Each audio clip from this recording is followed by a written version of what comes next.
Hey guys, welcome to another video from Historic Militaria. Today we're looking at a very standard Mauser Broomhandle pre-war commercial.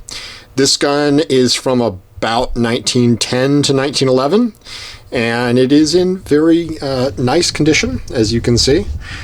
This one is a very standard gun, no special markings on it. This was probably sold in Germany on the commercial market. How it got to the United States, I'm really not sure. But the story behind this one is a modern story, and could have been very tragic, but at least it's not.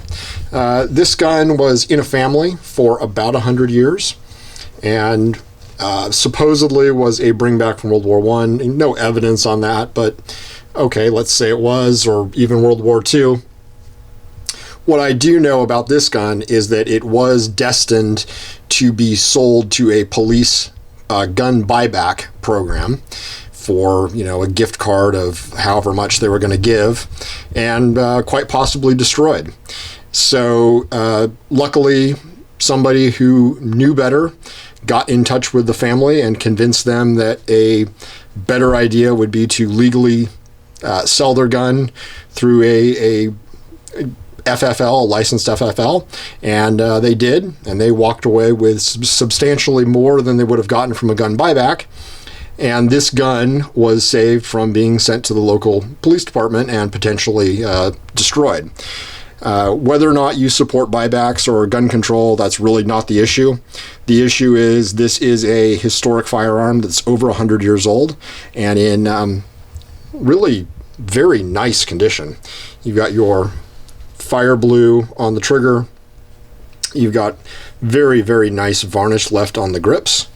You got your standard Mauser stamp on the side here. Take a look at the fire blue on the top. You got your standard rear sight out to 1,000 meters with really nice, just exceptionally nice fire blue on this gun. And your standard Mauser chamber marking there. On the other side, the gun stays pretty much about as nice. Again, just a very standard late pre-war commercial.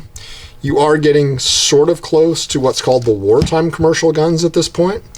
This one's in the 170,000 serial number range, and about 240,000 they started with what's called the wartime commercial, which would be during World War I, and your standard of manufacture did go down somewhat.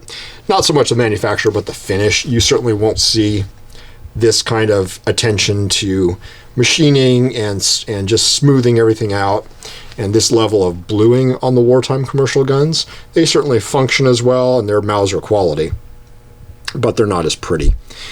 This one has no special marks or anything like that. It is just a nice all-matched gun cut for a shoulder stock with your matching serial numbers as always on the rear. And it's just kind of goes to show perhaps one of the follies of lumping all firearms together. This is not a typical handgun that should be turned in for scrap. I think it's something that should be preserved for historic reasons, and it is a historic firearm. It's definitely indicative of an early semi-automatic pistol, and it sort of transcends the gun collecting community as a piece of history and an antique. But luckily, it ended up not being destroyed, and from what I'm seeing of it, looks like it's been well cared for since it was saved from destruction. Hope you've enjoyed taking a look at this gun. As always, like and subscribe, and we'll be looking at more firearms, helmets, militaria, and all things in between. And leave a comment. Love to hear from you. Thanks for watching.